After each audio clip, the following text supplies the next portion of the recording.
Hello friends, welcome back to my channel life and living with Priyanka. उम्मीद करती हूँ आप सब बहुत अच्छे होंगे। तो ये मैं अपना व्लॉग स्टार्ट कर रही हूँ। इवनिंग से मैं अपने मार्केट से जाके सब सब्जियां ले आई हूँ और ज़्यादा स्टॉक नहीं लाई हूँ। जो 2-3 दिन जो चलेगा बस मुझे इतना ही चाहिए था। बाद में मार्केट लगेगी तो फ्रेश सब्जियां ले लूँगी।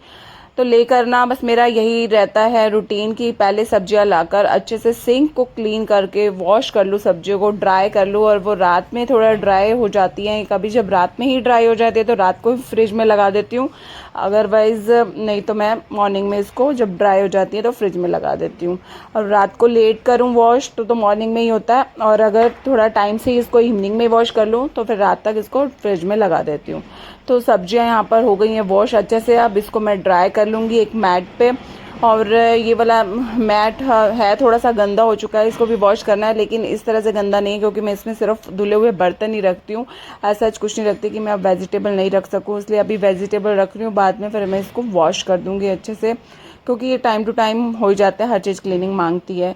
तो इन जो सब्जियां वॉश करने लायक थी उनको वॉश कर दिया है। और जो ये पम्पकिन है, सीताफल है, और मुझे तो बहुत पसंद है ये। और इसको लाकर फिर मैं कट करके रख देती हूँ, या तो मतलब कल बन जाएगा या परसों बन जाएगा, लेकिन कट किया हुआ रखूँगी ना तो वो जल्दी बन जाएगा और इजी भी रह जाएगा। तो इसको मैं, मेरा यही रहता है कि सब्जियां लेकर आऊँ, पहले उसको अच्छे से ऑर्गेनाइज करके रखूँ।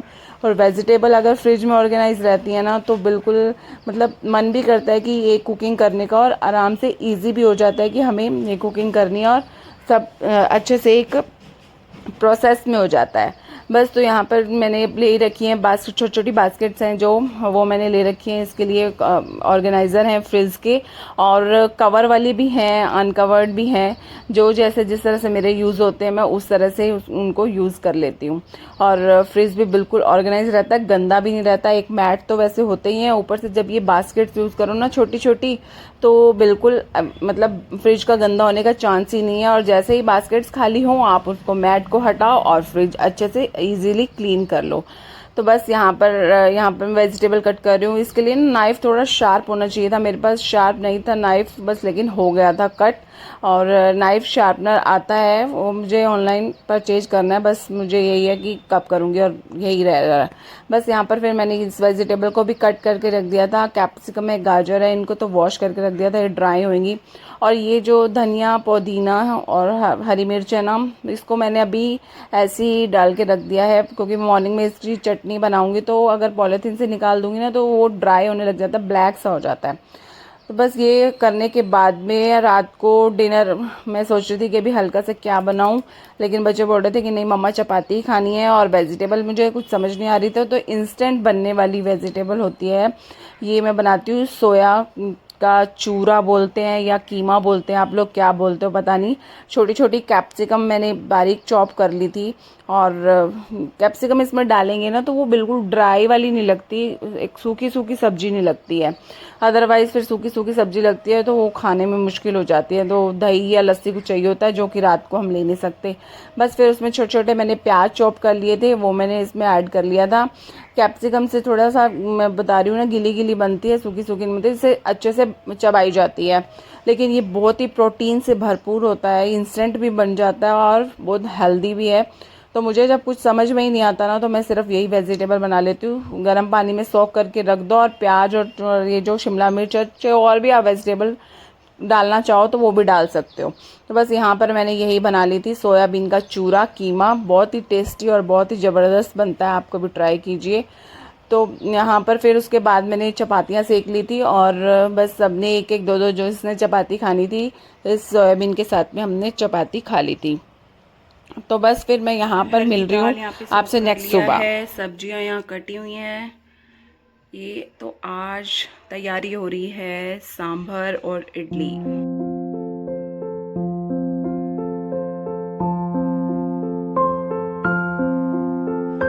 तो बस यहाँ पर सब्जियाँ सब सारी रेडी हुए हैं और इडली सांभर बनने जा रहा है, जैसे कि आपको पता है। तो उसके लिए मैं इंस्टेंट इडली बनाती हूँ, दाल चावल वाला बहुत कम ही बैटर यूज़ करती हूँ। तो इंस्टेंट इडली बनाने के लिए तो वो सूजी का ही रहता है कि जो जल्दी बन जाती है। तो सांभर बनाने से पहले सोचा कि इडली के लिए मैं बैटर पहले रेडी कर दूं।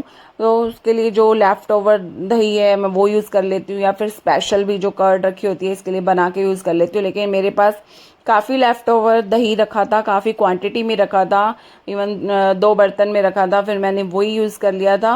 और दही खट्टा भी हो ना तब भी मतलब इडली अच्छा ही बनता है। ऐसे नहीं है कि अगर खट्टा फ्रेश दही हो तो वो इडली, बल्कि जितना खट्टा रहेगा उतना इडली अच्छे फर्मेंटेड होगा। लेकिन लास्ट में इनो भी ऐड करना, उससे और अच्छे से फर्मेंटेड होता है। लेकिन मैं पहले तो ना इसको दही हो या लस्सी हो इसमें सॉक करके रख देती हूँ थोड़ी देर के लिए, तब तक सांभर या चटनी अपनी रेडी कर लेती हूँ और उसके बाद में मैं इसको इडली बनाती हूँ। तभी की तभी बनाओगे ना तो वो ऐसे फुली फुली नहीं बनेगी, पफीनेस नहीं बनेगी, उठेगी भी नहीं, वो ऐसे ही नॉर्मली बनेगी, खाने में भी इतना स्वाद नहीं आएगा। और ये सांभर तो मेरा ऑल टाइम फेवरेट है। सब्जियां आप चाहो जितनी चाहो, जो चाहो वो इसमें ऐड कर सकते हो। तो मैंने तो आपको ये सब्जियां दिखाई हैं, मैं ये ऐड कर रही हूँ इसमें। और घिया और अरहर की दाल तो रहती रहती है, बाकी और आप चाहो जो भी सब्जियां मनपसंद अपनी ऐड कर सकते हो। मैं इसको आज अलग तरीके से बना रही हूँ, अदरवाइज़ मैं किसी और तरीके से बनाती हूँ। आपने मेरे लास्ट व्लॉग में देखा होगा। इसमें पहले मैंने थोड़ा सा ऑयल ऐड करके फिर इसमें जीरा डाल दिया, राई डाल दिया है, और फिर उसके बाद में मैंने इसमें अनियन डाल दिया, और जो भी चॉप्ड की हुई जी वेजिटेबल थी, जैसे गाजर था, मटर है और टमाटर है, ये सब मैंने वेजिटेबल इसमें डाल दी हैं। थोड़ा सा सोटे कर दिया है डाल के। अदरवाइज़ मैं पहले क्या करती हूँ कि सारी मतलब वेजिटेबल्स को बॉयल करती हूँ और उसके बाद उसको फ्राई करती हूँ। लेकिन अब मैंने इसको फ्राई भी साथ में कर लिया है, और फ्राई करने के साथ अब देखो ये अच्छे से फ्राई हो गई है वेजिटेबल। और फिर इसमें डाल दिया मैंने लौकी या घिया, जिसे आप कुछ भी बोल सकते हो। और ये डालने के बाद फिर मैंने इसमें ऐड कर दिया है दाल। लेकिन ये तरीका मतलब जल्दी भी बन जाता है इससे, और बहुत अच्छा भी बनता है, क्योंकि इसमें जैसे टमाटर का कलर है, ये सब चीज़ें जो कलर है ना वो सब पहले ही वेजिटेबल्स में आ जाती है, और फ्राई करने से तो ये है कि इसका टेस्ट थोड़ा एनहेंस हो जाता है। और लास्ट में एक बार फिर मैं तड़का इसमें ऐड करूँगी, वो थोड़ा सा मतलब पहले तो मैं ऐसे करती हूँ सिर्फ सब्जियाँ बॉयल करके अलग से प्याज का तड़का बनाती हूँ। अब मैंने इसमें ही प्याज टमाटर जो भी सब्जियाँ वो तो सब डालनी होती हैं पहले, लेकिन प्याज और टमाटर भी मैंने सौटे कर दिया था बीच में ही। और red chilli powder, sambar masala बाद में भी डालूंगी, और इसमें भी थोड़ा सा डाला था, मतलब क्वांटिटी थोड़ी डाली थी, ज़्यादा नहीं डाली थी। तो काफ़ी अच्छा बना था और जल्दी भी बन गया था। ये नहीं कि मुझे किचन में ही खड़े होना पड़ा था, क्योंकि इसको विसल लगा ली थी और उसके बाद में जस्ट मैंने और इसको एक तड़का फ्राई करके इसके बीच में ऐड कर दिया था। तो बस अब इसको विसल लग जाएंगी 3 या 4, according to your pressure cooker, जैसे आपके प्रेशर कुकर में जैसे कुक होती हैं। और थोड़ा थोड़ा पानी बाहर आ रहा था, लेकिन फिर मैंने इसको दूसरे साइड में चढ़ा लिया था। पहले बड़े वाले चूल्हे में चढ़ा हुआ था, फिर मैंने इसको छोटे वाले में चढ़ा लिया था, क्योंकि अब ये कुक हो चुकी थी, बस थोड़ा ही टाइम लगेगा और ये इसको मैं फ्लेम से उतार लूँगी, बंद कर दूँगी। बहुत गर्मी हो रही थी फ्रेंड्स, मतलब बारिश भी चल रही है, गर्मी भी हो रही है। एक्चुअली ना ह्यूमिडिटी इतनी हो गई है ना, तो पसीना पसीना हो जाता है बॉडी, समझ में नहीं आता। किचन में खड़े होना ही बहुत मुश्किल सा हो जाता है, सुबह हो या शाम हो। बस यहाँ पर फिर मैं बना रही हूँ इडली का बैटर, तो रेडी हो ही गया था। और ये मैंने स्टील का मैंने मंगवाया था, थोड़े ही टाइम पहले आपसे शेयर भी किया था। और इसका रिव्यू बताऊं तो बहुत ही अच्छा है। इवन माइक्रोवेव में जो इडली बनाती थी ना, उससे दी बेस्ट इडली मुझे इसमें बनकर मिली है। और बहुत ही फुली फुली भी बनती हैं, पफीनेस वाली बनती हैं, और बहुत अच्छे से बनती हैं, और ज़्यादा टाइम टेकिंग भी नहीं है, और 8 to 10 मिनट्स में रेडी हो जाती है। और ये देखो, आप जो मैंने बॉयल की हुई हमको वेजिटेबल दिखा रही हूँ, तड़का लग चुका है, बॉयल हो चुकी है। इसको चाहो तो आप ग्राइंडर से ग्राइंड कर लो, अदरवाइज आप इसको कड़छी से भी 3 4 बार चलाओगे ना तो अच्छे से चल जाएगी। बस फिर मैंने इसको तो कड़छी से ही 3 बार चला लिया था, मैंने इसको कोई ग्राइंड नहीं किया था।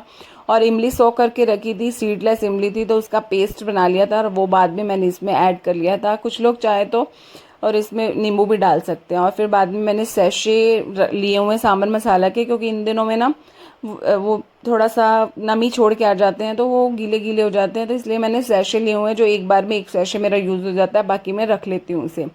और इडलीज भी बन के रेडी हो गई थी, और इडली लिटरली बहुत ज़्यादा सॉफ्ट और बहुत यम्मी बनी थी, मज़ा ही आ गया था इडली सांभर खाने में और बच्चों को भी बहुत पसंद है। मेरे लिए तो ये ऑल टाइम फेवरेट, लंच लगा लो, डिनर लगा लो, ब्रेकफास्ट लगा लो, कभी भी बना लेती हूँ मैं। मेरा तो ऑल टाइम फेवरेट है और मुझे बहुत ज़्यादा यम्मी लगता है। तो यहाँ पर मैं हॉट केस में ना इडलियाँ भर के रख दूँगी, जब हमें खाना होगा तो वो ऐसे ही गरम गरम ही मिलेंगी। ये हॉट केस भी, इसका भी रिव्यू मैं आपको दूँ तो बहुत ज़्यादा अच्छा है। इसमें 4 से 5 घंटे खाना एज इट इज़ वैसे ही गरम गरम पड़ा रहता है। तो बस यहाँ पर मैंने सब सारा अलग से अपनी तैयारी कर ली थी। इडली सांभर बना के अलग से रख दिया था, जब हमें खाना होगा तो फिर बच्चे भी खा लेंगे और हम खा लेंगे। तो मैं आपको दिखा रही हूँ इडली कि कितनी ज़्यादा पफीनेस बनी है। और फिर मैंने अपनी किचन सारी क्लीन कर ली थी। करने के बाद और जो मेरा ग्रोसरी का ऑनलाइन सामान मंगवाया था, और ग्रोसरी का सामान भी फिर मुझे अपना इसको भी अरेंज करना था, ऑर्गेनाइज करना था। और बस इसे ही अरेंज करने के लिए अगर मैं छोड़ दूँ तो छोड़ दूँ और साथ में लग जाऊँ तो लग जाऊँ, बस फिर मेरे माइंड में आया कि पहले यही काम करना है।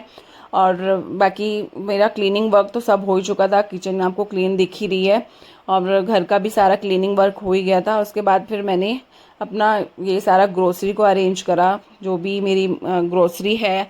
एक्स्ट्रा जो पैकेट्स होती है ना, एक मैं बास्केट्स में रख देती हूँ, और जो जो मेरे यूज़ करने के पैकेट होते हैं तो वो उनको मैं पोर कर लेती हूँ अपने कंटेनर में। लेकिन अभी जो ये ना 15 अगस्त को जो ऑफ़र चले थे, मैंने तभी मंगवाया था, तो एक्स्ट्रा सामान जो मेरे पास था भी मैंने फिर भी मंगवा लिया था, क्योंकि ऑफ़र में काफ़ी मिल रहे थे रेट पे। तो फिर मैंने वो भी एक्स्ट्रा मंगवा लिया था। मैंने कहा ख़राब होने वाली चीज़ नहीं है, तो उसको मैं बास्केट में भर के रख दूँगी और जब यूज़ करना होगा तब उसे यूज़ कर लूँगी। तो ये सब सामान मंगवाने के बाद में, जैसे कि तेल है, साबुन हुआ, इनको तो जो जो जहाँ पे जहाँ मेरी ऑर्गेनाइज़र है मैं उनको वहाँ पर जाके मैं इनको रख दूँगी। और सारा ये जो साबुन वाबुन वाला है वो मैंने अलग ऑर्गेनाइज़र बनाया हुआ, उसमें रख देती हूँ। तो ये बिग बास्केट एक में रख देती हूँ, जिसमें ना ये सारे पैकेट्स आ जाते हैं। और इसको मैं अपने ड्रॉयर में डाल के रख देती हूँ, जैसे ही हैंडी होते हैं, हैंड टू यूज़ होते हैं। इसमें मैंने कवर वाला नहीं लिया हुआ, क्योंकि जब मैं ड्रॉयर ओपन करती हूँ ना तो फिर मुझे पहले उसको बाहर निकालना होता है, उसका कवर ओपन करना होता है। तो ये बास्केट बहुत यूज़फुलनेस रहती है कि ड्रॉयर ओपन करो और बास्केट में ही आपको रखा मिल जाएगा कि आपको क्या चाहिए। तो ये शुगर वगैरह की, बिस्किट्स के और भुजिया के, नमकीन के जो भी थे ये पैकेट, और चाय पत्ती भी एक्स्ट्रा भी मेरे पास रखी थी, मैंने खोली नहीं थी। ड्राई फ्रूट भी अभी रखा ही था, वो भी नहीं खोला था। और सूजी वूजी का पैकेट था, ये भी मेरे पास जो ऐसे एक्स्ट्रा रखी होती है वो मैं इस बास्केट में डाल लेती हूँ। और अदर मुझे यूज़ करनी होती है तो मैं वो कंटेनर में पोर कर लेती हूँ। तो बस मेरा यहीं पे हो रही है ऑर्गेनाइज वर्क। तो फ्रेंड्स, मैं अपने व्लॉग को आज यहीं एंड कर रही हूँ। मिलेंगे नेक्स्ट व्लॉग में नेक्स्ट एक्टिविटी के साथ। तब तक आप अपना खूब सारा ख्याल रखिएगा फ्रेंड्स, और बाय बाय। और फ्रेंड्स, मेरे चैनल को लाइक, शेयर और सब्सक्राइब करना मत भूलिएगा। Bye bye. और ये बच्चों की बास्केट है जिसमें इसमें बच्चों को खाना खजाना भरा रहता है। Bye bye.